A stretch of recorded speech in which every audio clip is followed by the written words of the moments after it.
Ok, bienvenidos a Academia Cristo, aquí tu paz. Estamos en la última semana de este curso, La Nación Elegida. Nos queda esta lección y la lección del miércoles y después tienen una semana para terminar el proyecto final.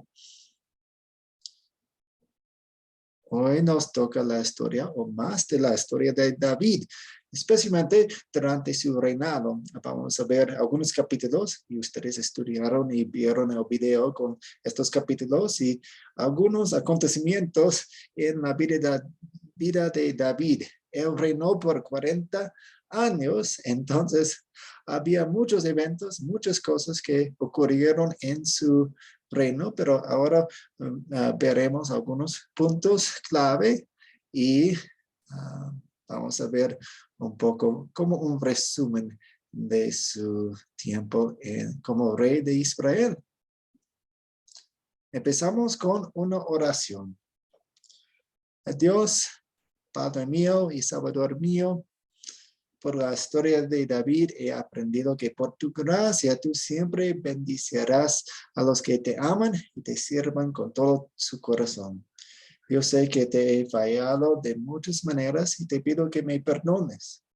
Te ruego que me des un corazón fiel para que en todos mis días te ame y te sirva. Recuérdame que esa fortaleza viene por medio de tu palabra y guíame constantemente en ella. Amén. Buenas noches, Roberta.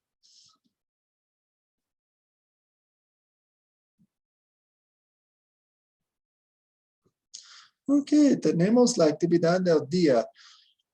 Si se sienten cómodos de compartir, describa una vez cuando recibió usted un trato injusto.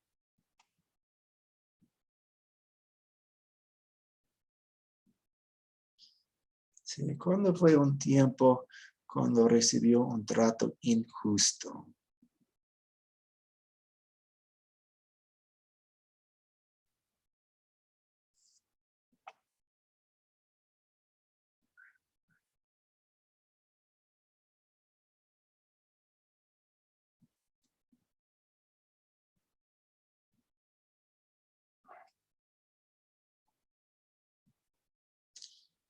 A ver, ya vino Eduardo, Juan Carlos, Roberta, Juan Mariano.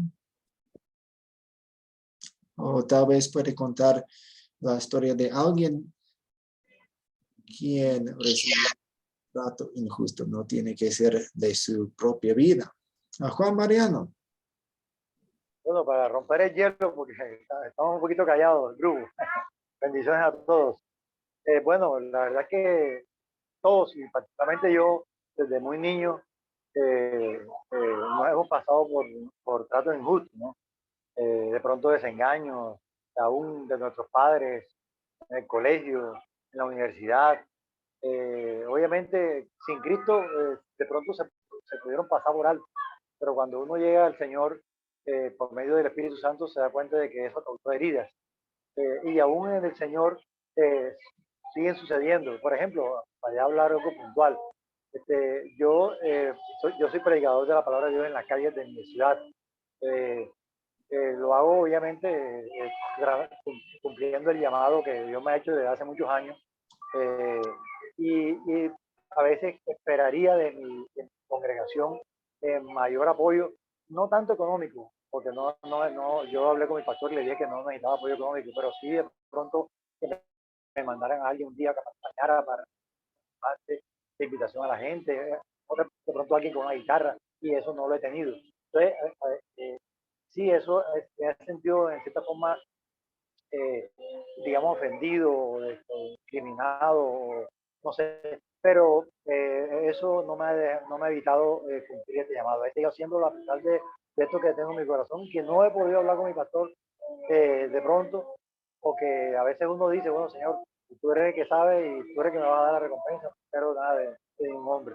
Entonces, cuando comparto esta experiencia personal y de pronto tiene mucho que ver con lo que estaba ustedes preguntando. Gracias. Gracias, Juan Mariano. Eduardo. Buenas noches, profesor. ¿Se me escucha? Sí. Ah, ya. Bueno, sí, este, mm, describo algo que sí me pasó alguna vez, ¿no? Cuando recién yo estaba en mis últimos años de universidad, yo conseguí un trabajo en lo que yo me desempeño, ¿no? Como ingeniero. Y digamos que pasaba pues un montón de, de horas, ¿no? Yo en este trabajo desempeñándome, ¿no? Yendo temprano y muchas veces también llevándome trabajo a casa, ¿no? Para desarrollar y tenía que llevarlo a la par junto con los últimos ciclos que llevaba en la universidad, ¿no? En los estudios. Y la verdad es que era bastante cansado, ¿no? A veces tenía que incluso trabajar fin de semana para poder cumplir con las metas. Pero el trato injusto que yo recibía era que la paga, pues, la remuneración que me daban era bastante, muy baja, ¿no? Entonces, no iba acorde con el esfuerzo y el desempeño que yo quizá daba, ¿no? A la empresa y no se veía, pues, recompensar de alguna manera, ¿no? Tanto esfuerzo. Entonces, yo en esos tiempos yo lo tomaba como un trato injusto de parte de la empresa, ¿no? Que en cierta forma me causaba incomodidad, ¿no? Pero entendía que era parte quizá del aprendizaje, ¿no? Cuando uno recién está empezando a hacerse pues un camino, un desarrollo en la carrera, ¿no? Ujú, ujú. Entiendo, sí, gracias. ¿Alguien más quiere compartir?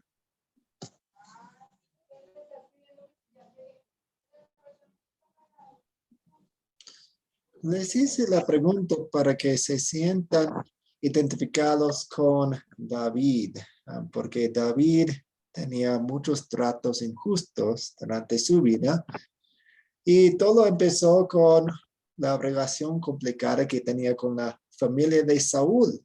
Saúl fue el primer rey de Israel, como sabemos. Él fue el rey quien gobernaba durante la batalla contra los filisteos cuando Goliat eh, amenazaba y atacaba y David obviamente lo mató.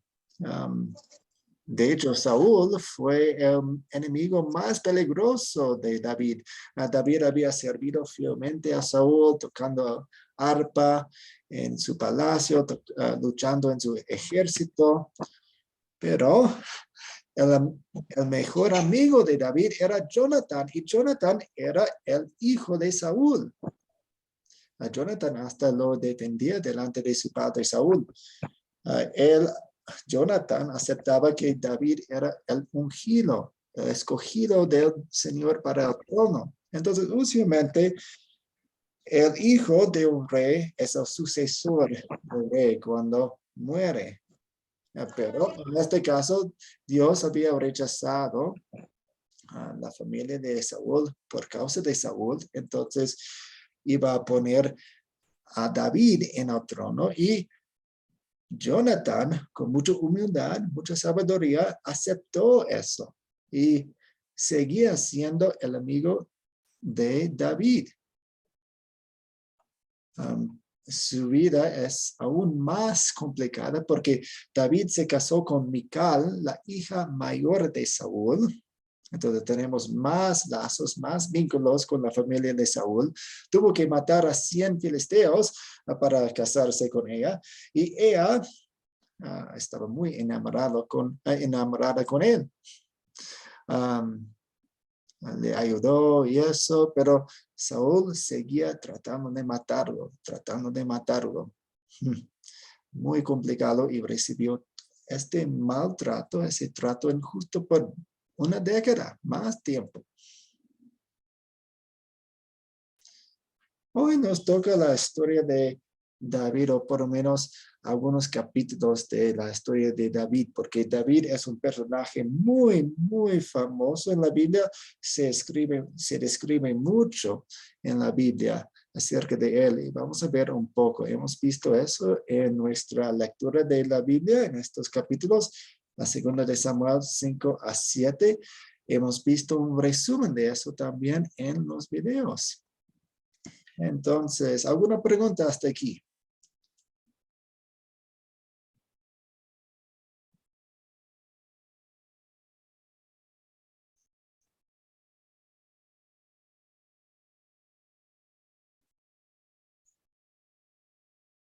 Ok, seguimos.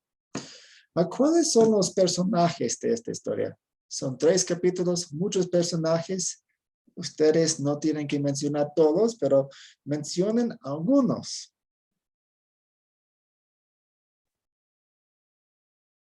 Eduardo. Sí, bueno, para mencionar solo algunos, ¿no? Evidentemente, el rey David, Sí. también bueno, los representantes, o podemos decirle los ancianos de las tribus de Israel que se reunieron con David, ¿no? El profeta Natán, la esposa de David, Mical, los descendientes de David en Judá e Israel, Ujú, los filisteos, ¿no? ujú, También. ujú. ¿Alguien más? Gracias por empezarnos.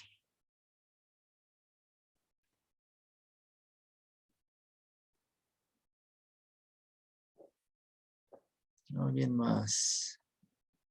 Sí, pues tenemos a David. Los jebuseos fueron los que habitaban Jerusalén y David tenía que atacarlos para conquistar la ciudad que iba a ser su capital. Tenemos Hiram, rey de Tiro, quien proveyó los cedros y los troncos para el palacio de David. Los filisteos, hemos mencionado ellos.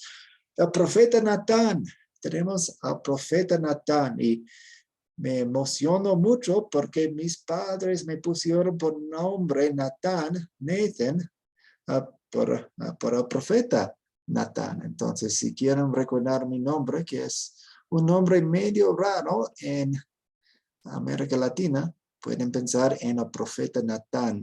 Aquí tenemos Usa y Ahio, hijos de Abinadab, Obed-Edom y su familia, quienes eran los anfitriones del arca. Mical, la hija de Saúl y la esposa de David, y los muchos hijos y concubinas y esposas de David. Él desafortunadamente se casó con muchas mujeres. Seguimos. ¿Cuáles son los objetos de esta historia?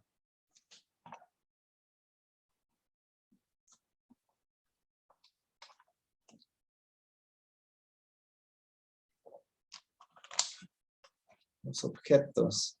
He mencionado 2, la madera y cedro de Tiro para el palacio, pero hay más. Hay más. Juan Carlos.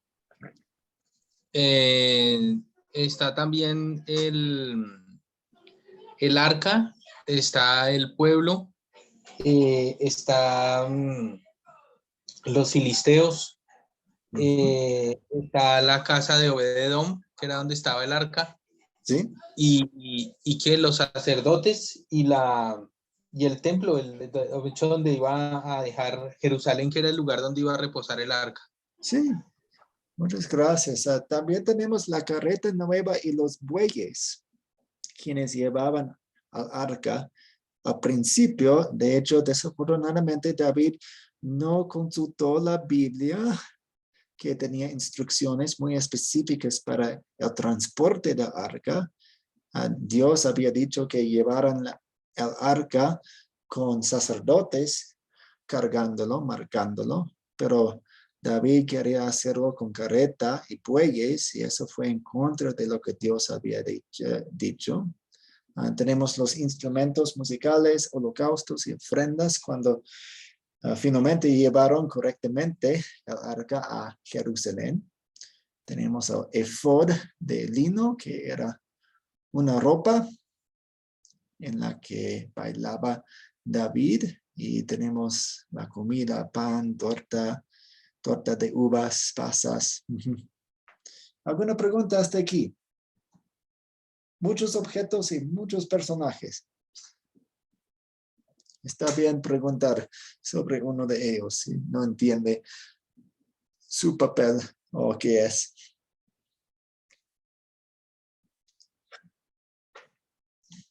Ok.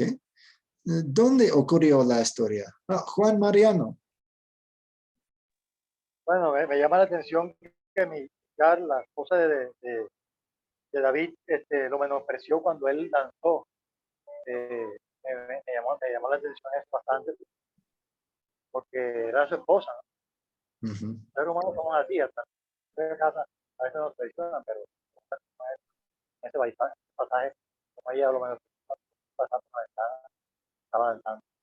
Te dejo esa pregunta. ¿Qué sucedió eso? No le escuchamos muy bien, Juan. Parece que no tiene una conexión fuerte. ¿Me escucha mejor? Ahora sí, mejor. ¿Sí? Sí, Ujú. pues no, mi pregunta es, ¿por qué Micar menospreció a David cuando él pasó danzando? Ella se asomó por la ventana y lo vio danzando y lo menospreció. Leí esa parte y me llamó la atención bastante. Esa es mi Sí, pregunta. pues parece que ella no aprobó su forma de adoración.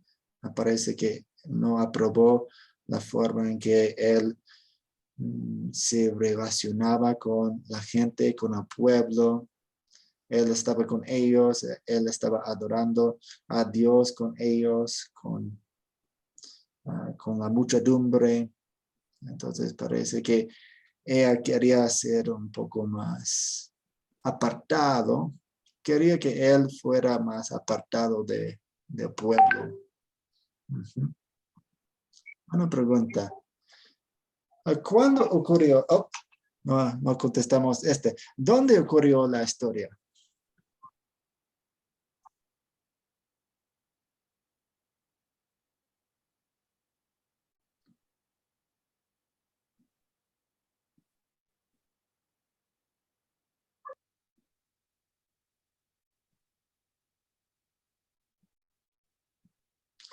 Eduardo.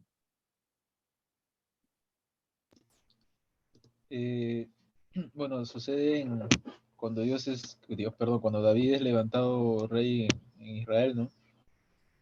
Sucede también en las ciudades de la fortaleza de Sión, Ujú. cuando David derrota a los filisteos, ¿no? En Baal Perasim, ¿no? También en Judá, porque él había estado en Judá antes, y en Jerusalén, ¿no? Cuando él, digamos, regresa el arca, ¿no? Ujú. Sí, gracias. Entonces tenemos varios sitios, pero David empezó en la ciudad de Hebrón, que estaba en el sur de Israel, en la sierra, y él reinó desde ahí por 7 años y medio, y luego fue a Jerusalén, específicamente la fortaleza de Sión. Jerusalén es una ciudad grande pero empezó pequeño y hay una colina, un cerro ahí que se llama Sión y tenían una fortaleza en Sión. Luego la ciudad expandió un poco más y cubría más colinas y más valles alrededor de Sión, pero el centro de la fortaleza es la fortaleza de Sión, en esa colina allí. Gracias. ¿Cuándo ocurrió la historia?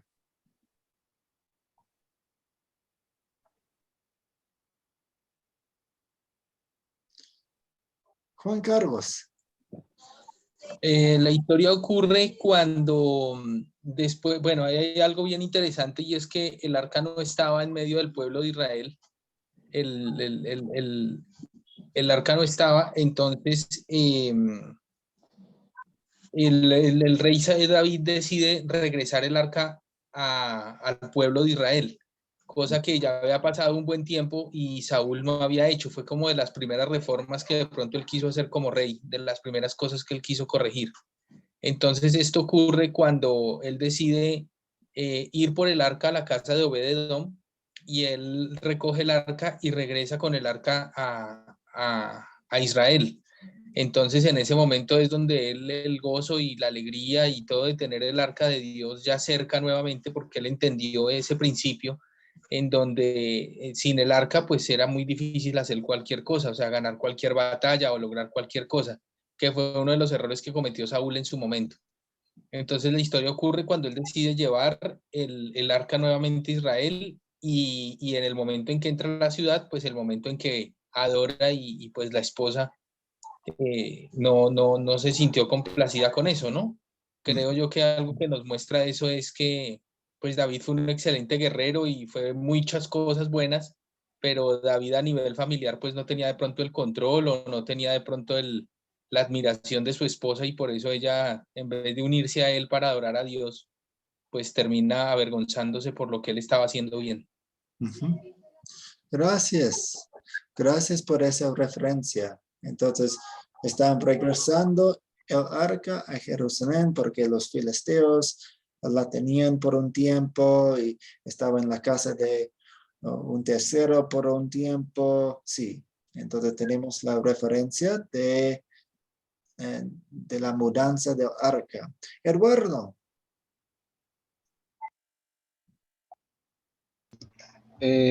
Bueno, según lo que se dice en el video también es que aproximadamente es 1000 años antes de Cristo, ¿no? O sea, es la vida, el tiempo cuando vivió David. Muy bien, entonces tenemos otra referencia, 1000 años antes de Cristo, vivió David. También en el texto, en capítulo 5, versículo 4, sabemos que David tenía 30 años cuando comenzó a reinar y reinó por 40 años, así que murió cuando tenía 70 años. Muy bien. ¿Cuáles son los problemas en la historia? Tenemos varias historias, es una serie de historias.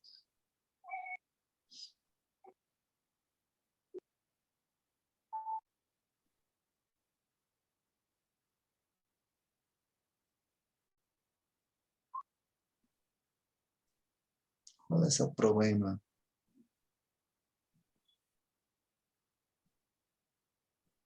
Juan Mariano.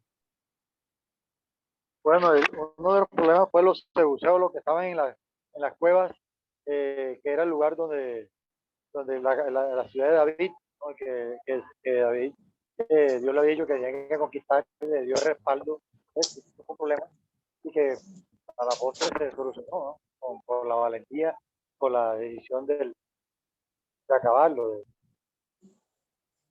Sí, gracias. Entonces hay enemigos en Sion, hay enemigos en la capital, o lo que iba a ser la capital en Jerusalén. Entonces necesitamos sacarlos. Juan Carlos.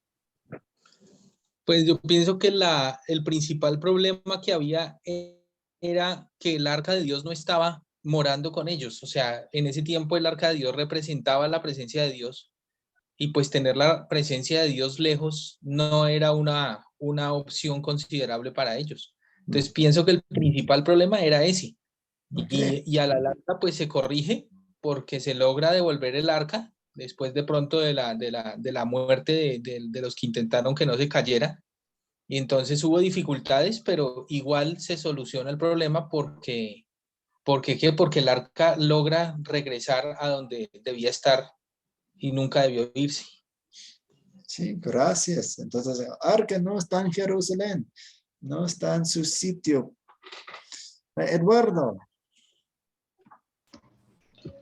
Bueno, también un problema es que, digamos que ya el pueblo, mejor dicho, la nación de Israel ya se estaba consolidando y por lo mismo que no tenían el arca en un lugar fijo, David tenía la voluntad, por así decirlo, de querer construirle pues una habitación fija al templo de Dios, ¿no? Entonces, digamos que eso para él también era un problema porque eh, no tenía un lugar, digamos, donde podían congregarse como nación para poder adorar a Dios, ¿no? Entonces, no tenían ese templo fijo para poder desempeñar esos actos, ¿no? Para Dios.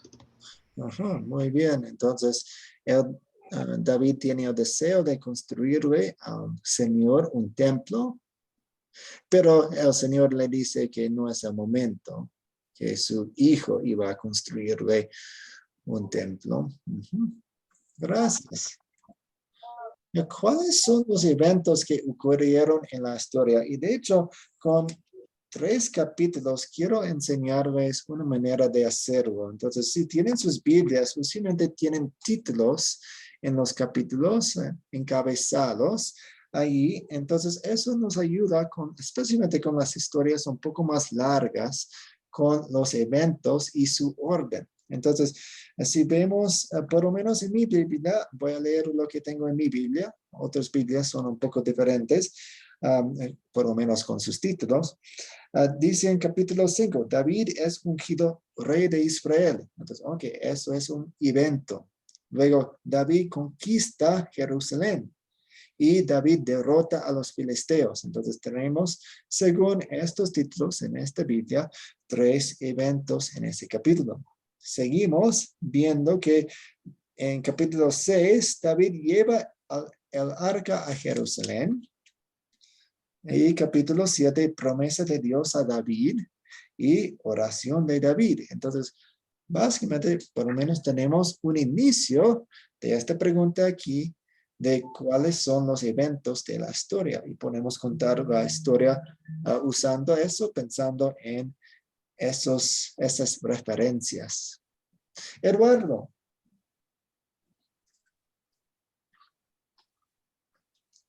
No, se me quedó levantada la mano. Okay. ¿Alguna pregunta sobre los eventos de la historia?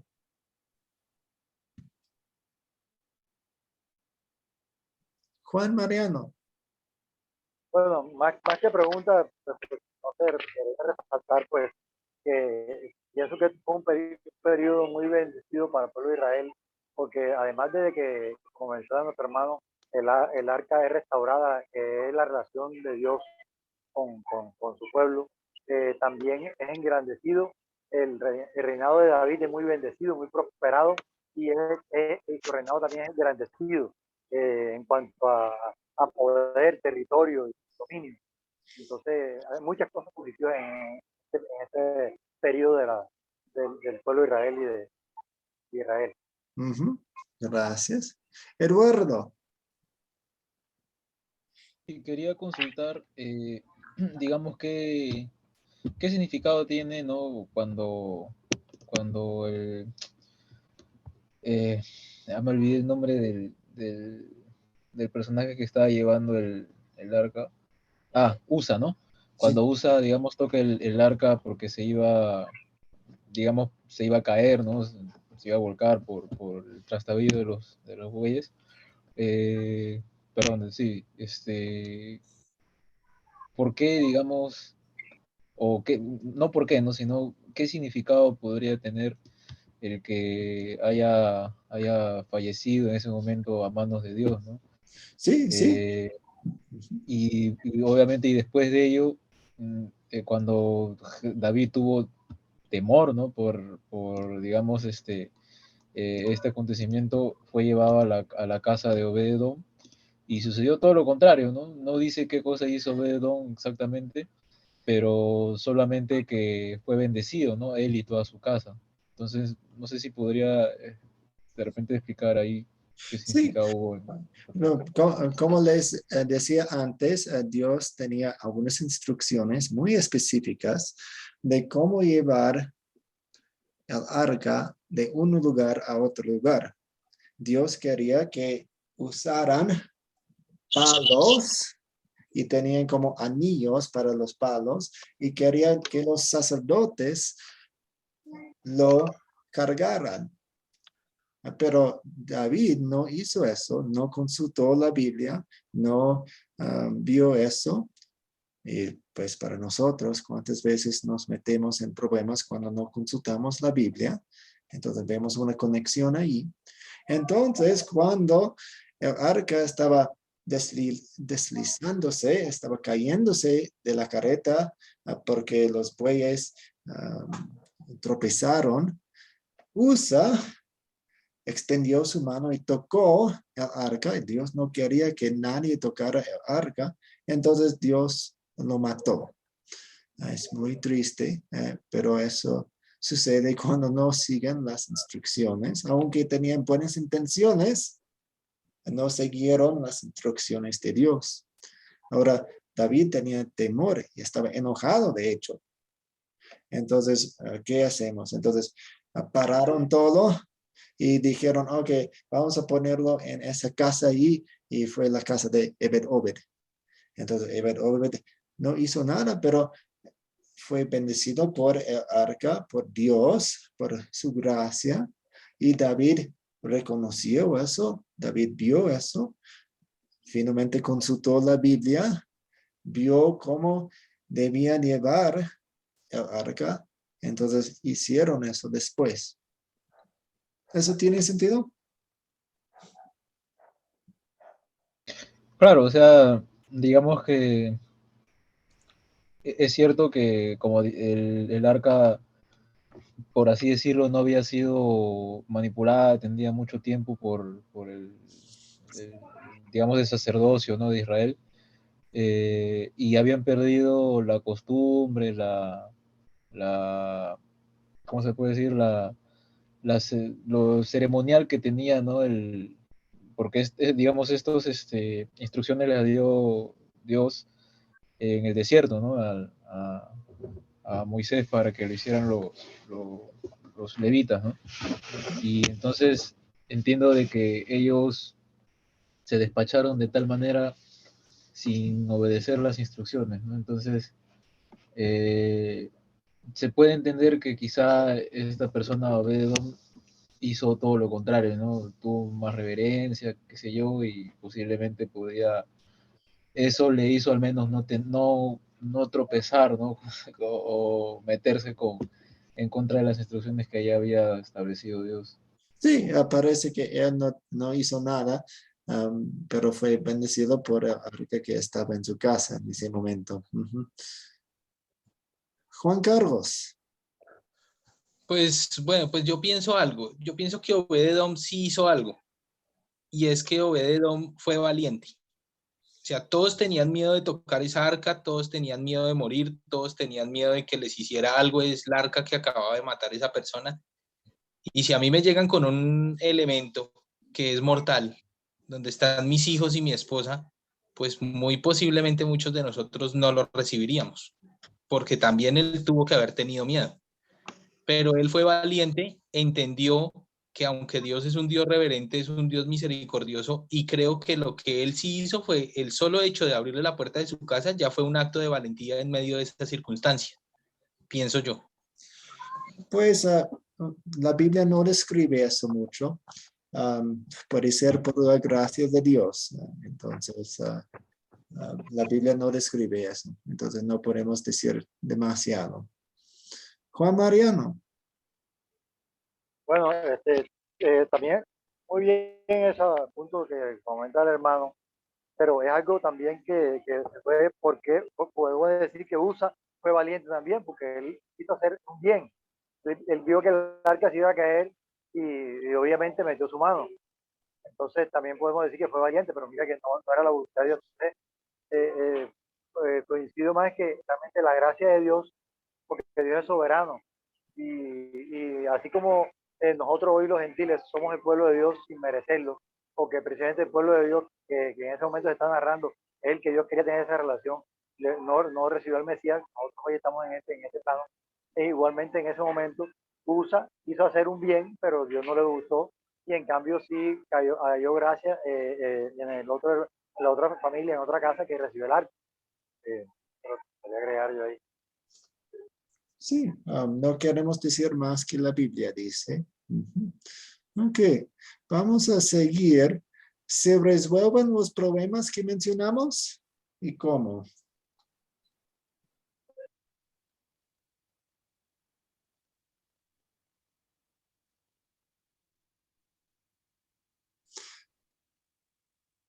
mencionamos 3 problemas. Tenían, pues, Eduardo. ¿Sí?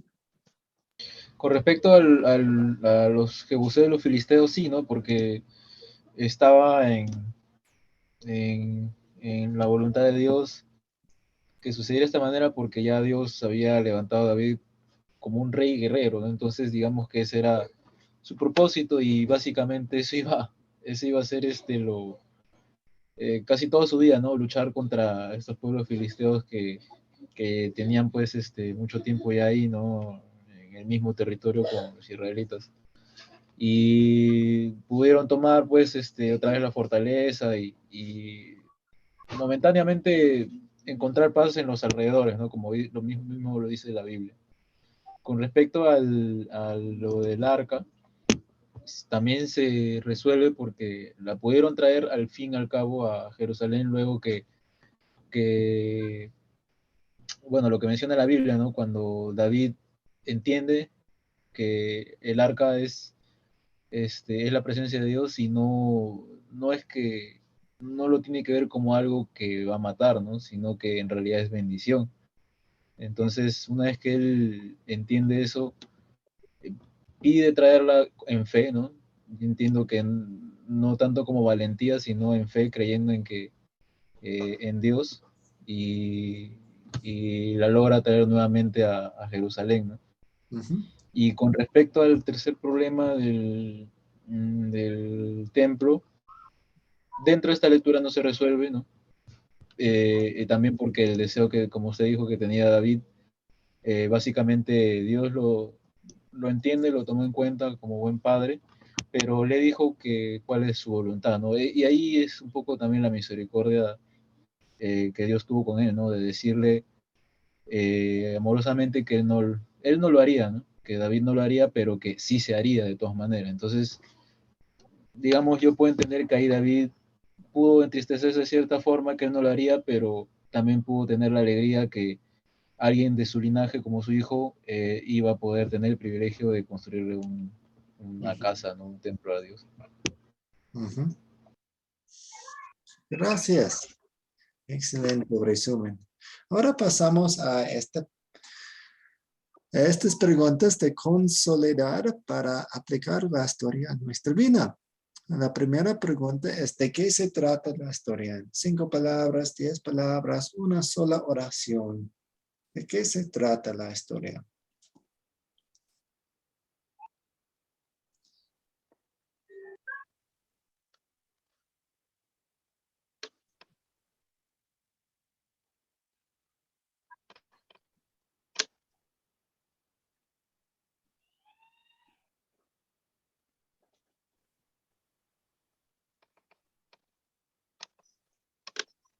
¿De qué se trata la historia? Gabino. De que David es proclamado rey de Israel. Uh-huh. Muy bien, gracias. Entonces, el inicio del reino de David. Juan Mariano.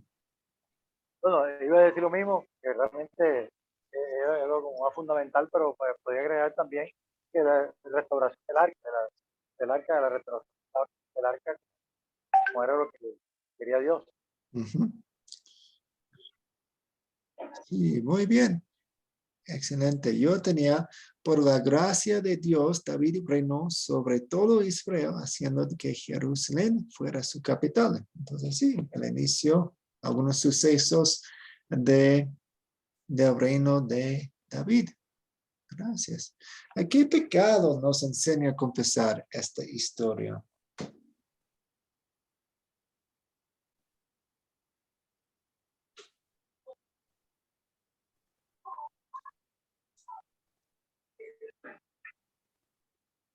¿Qué pecado me enseña a confesar?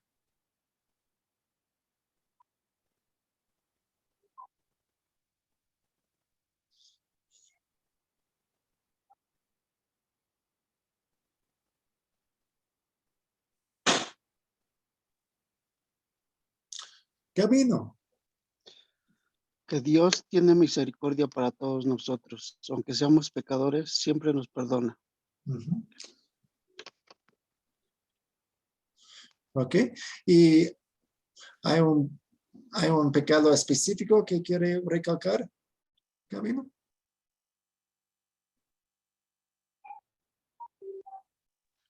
El pecado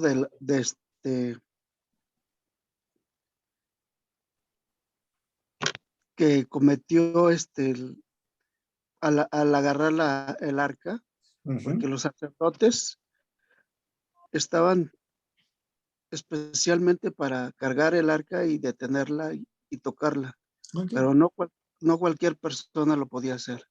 Sí, muy bien. Entonces, pensamos otra vez en el no consultar la Biblia. Y cuando fallamos y pecamos y nos metemos en problemas por no consultar lo que la Biblia dice acerca de un asunto, un pecado que cometemos y confesamos a Dios. Juan Mariano. Bueno, repito nuevamente, para mí fue un pecado porque al final en el capítulo 6, dice que Milcar, la esposa de David, lo menospreció, y en el capítulo 6, 23 dice, y Milcar, hija de Saúl, nunca tuvo hijos hasta el día de su muerte, y fue castigada en cierta forma por esa actitud. Sí, había consecuencias para ella. Entonces, así como Mical criticó a David por alabar a Dios de todo corazón, yo también, nosotros podemos juzgar o criticar a otros por su forma de alabar o expresar su gozo por el Señor. Entonces, entra en la conversación de la adoración. Eduardo. Bueno, también complementando lo que dijo el hermano Gavino, es que digamos, como dijo no David, no tampoco respetó las instrucciones, y esto conllevó a que un siervo no también muriera. Digamos que podemos confesar el pecado muchas veces cuando queremos presentarnos ante Dios, ¿no? Cuando queremos buscarle en su palabra al leer la Biblia. Muchas veces pecamos de no estar, digamos, apercibidos o actuar con reverencia al momento de buscarle, ¿no? Es como cuando una persona está hablando con otra persona y se distrae, ¿no? Y no le presta atención. En este caso, muchas veces queremos leer la Biblia y nos desatendemos, empezamos a distraernos por otras cosas. Eso puede ocurrir muy a menudo. Y digamos, no prestamos esa atención, ¿no? al buscarle a Dios en ese sentido, o sea, al tener esa irreverencia, por así decirlo, ¿no? Entonces yo creo que por ahí también podría ser. Sí, muy bien descrito eso, ese pecado. También David fue muy exitoso y más tarde él cayó en algunas tentaciones muy duras, muy difíciles. Y nosotros a veces tenemos éxito y queremos tener cuidado cuando hay éxito y pecamos cuando eso nos pasa y nos caemos después. ¿En dónde vemos el amor de Dios en esta historia?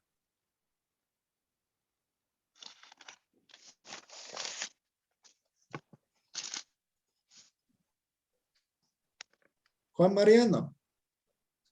Bueno, yo la veo y es para resaltar acá en la promesa que Dios le hace a David sobre su familia, sobre su descendencia. Prácticamente le dice que será bendecida eternamente. Parece ser, no sé si me quiero equivocar en que ahí tipifica algo de nuestro Salvador Jesucristo, es decir, que de la descendencia de él iba a venir el Salvador del mundo, porque le habla de una existencia eterna. Eso es todo. Sí, muy bien. De hecho, es una profecía y vamos a hablarlo y verlo de cerca al final de la clase. Es una profecía del Salvador. Entonces, del linaje de David iba a nacer el Salvador del mundo. Sí, Él es nuestro rey. Eduardo. Bueno, como mencioné anteriormente, también, como usted dijo, ¿no? El hecho de edificar el templo, yo creo que también va más allá, ¿no? A lo que comenta el hermano, que ese templo de adoración, lo recibimos los gentiles a través de Jesucristo, ¿no? Entonces, ahí es donde se afirma esa promesa, ¿no? Es una promesa evidentemente para todos, ¿no? La salvación de nuestras almas. Bueno, también en cuanto a David, ¿no? Misericordia, porque como usted dijo también, era, Dios lo hizo una persona exitosa, bajo su voluntad, ¿no? Le permitió vencer a sus enemigos, políticos, digamos, bélicos de esos momentos, y también, de alguna manera le permitió poder tener, pues, este objeto preciado para el pueblo de Israel, que era la presencia de Dios, ¿no? El, el, el arca, ¿no? Y a pesar, ¿no? De la circunstancia, pues, triste que hubo, ¿no? Dios le permitió a David que no decaiga su fe en ese aspecto, y a través de la bendición que le dio, ¿no? A Obed-Edom, David pudo ser reconfortado, y Dios, le pudo consolidar, ¿no? Para que pueda cumplir con el objetivo que tenía de regresar el arca a Jerusalén, ¿no? Gracias. Gabino. Yo veo el amor de Dios en el capítulo 7 de Samuel, donde David le pide a Dios que bendiga su casa y es bendecida su casa. Gracias. Ok, seguimos. ¿Qué nos enseña Dios a pedir y hacer por gratitud a Él?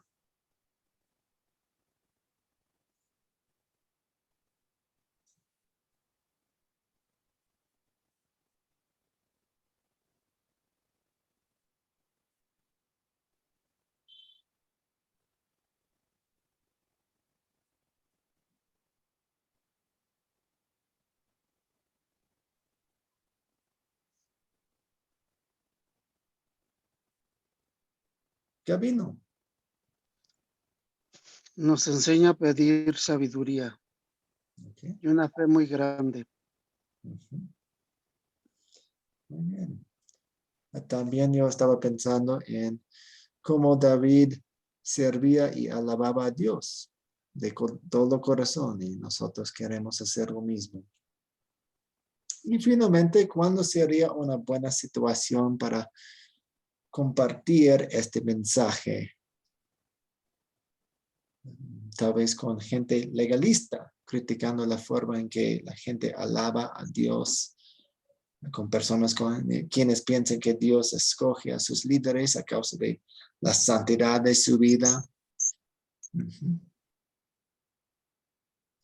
Muy bien, yo tengo un tema más para nosotros. Aquí, David.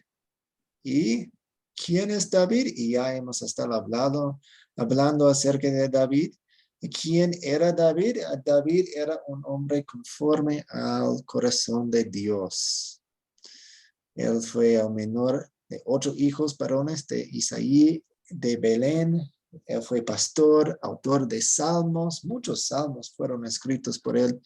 Exterminador de gigantes, pensando en la historia de Goliat. Amigo de Jonathan, padre de Absalón y Salomón, guerrero, líder de las tropas. También, pues, cuando pensamos en los personajes de la Biblia, con la excepción de Jesús y de Moisés, es David el personaje acerca del cual se escribe más en la Biblia. Su nombre se menciona más de 1000 veces en la Biblia, pero también describe en la Biblia sus pecados. Tomó muchas mujeres cuando Dios había dicho que no, muchas veces los reyes se casaban con muchas mujeres por asuntos políticos. Entonces, si un rey quiere hacer un pacto, quiere una relación buena con otro país, se casa con la hija de ese rey y ahora son familia. Hicieron eso y tristemente David, entre otros reyes de Israel, cayeron en la tentación de eso. Pero también tenemos muchos paralelos con Jesús, nuestro Salvador. De hecho, la Biblia mismo usa a David como una prefigura, un tipo de Jesús para enseñar acerca de Jesús. David es una imagen de su descendiente mayor, Jesucristo. A Jesús le llaman hijo de David. De hecho, le dicen a Jesús David en algunas de las profecías. Por ejemplo, muchos años después de la muerte de David, en Ezequiel 34:23 dice, voy a ponerlas al cuidado de un pastor que yo mismo les daré. Ese pastor será mi siervo David, pensando en Jesús, pero tiene el nombre aquí, David, para ayudarles en su entendimiento de quién era, de quién iba a ser el Salvador, y él será quien las apacentará. Los dos, Jesús y David, son pastores. En Juan 10, Jesús dice, yo soy el buen pastor. Los dos son guerreros quienes lucharon contra los enemigos de Dios por nosotros. En el caso de David, por el pueblo. Los dos eran reyes. Los dos nacieron en Belén. Son amados y odiados, rechazados y humillados. Pues David fue perseguido por más de una década por Saúl. Y sus hermanos, cuando iba a matar a Goliat, se burlaban de él y dijeron que él no debía estar allí. Y Jesús fue rechazado y humillado. Juan 1:11 dice, vino a lo que era suyo, pero los suyos no lo recibieron. Interesante.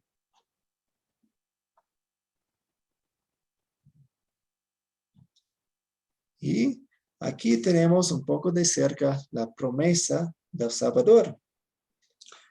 ¿Alguien quiere leer esto por nosotros?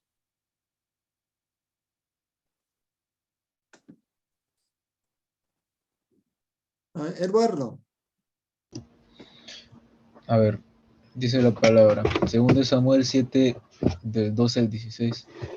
Cuando te llegue el momento de ir a descansar con tus padres, yo elegiré a uno de tus propios hijos y afirmaré su reinado. Será él quien me edifique un templo y afirmaré su trono para siempre. Yo seré un padre para él y él me será un hijo. Si se porta mal, lo corregiré como corrige todo padre a sus hijos. Pero jamás le negaré mi misericordia, como se la negué a Saúl, a quien quité de tu presencia. Tus descendientes vivirán seguros y afirmaré tu trono, el cual permanecerá para siempre.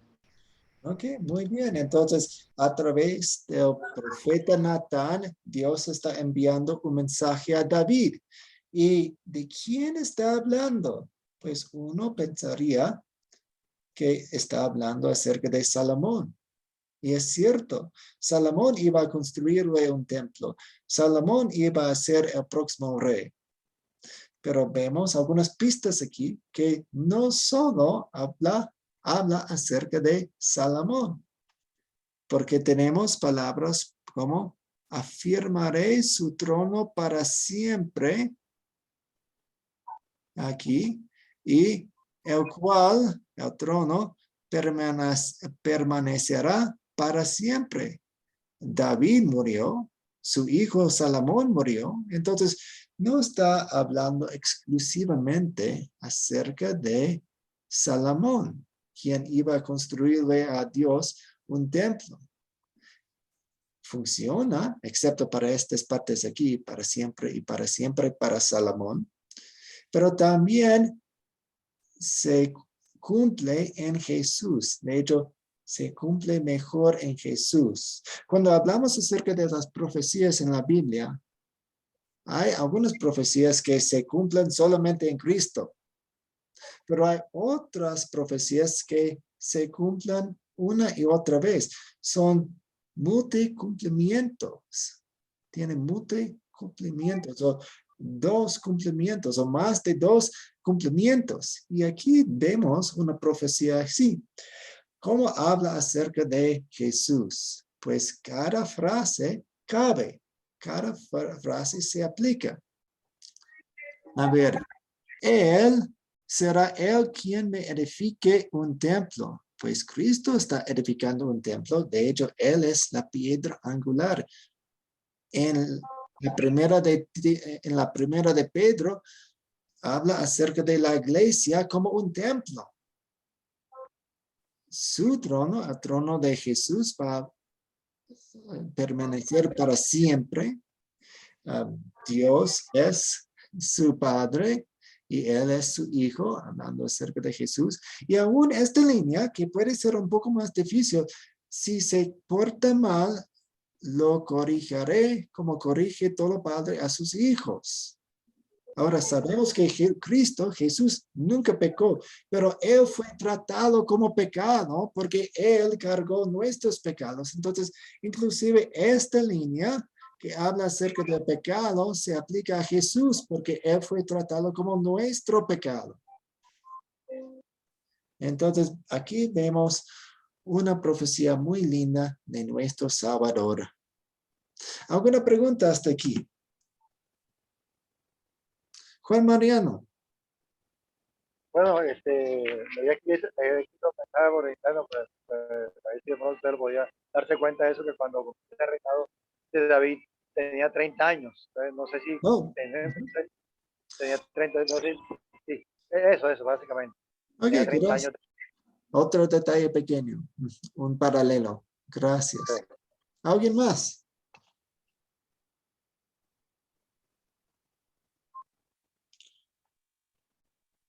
Ok, vamos a terminar. Voy a colocar en el grupo de WhatsApp la tarea. Tenemos una lección más y terminamos con una oración. Oremos.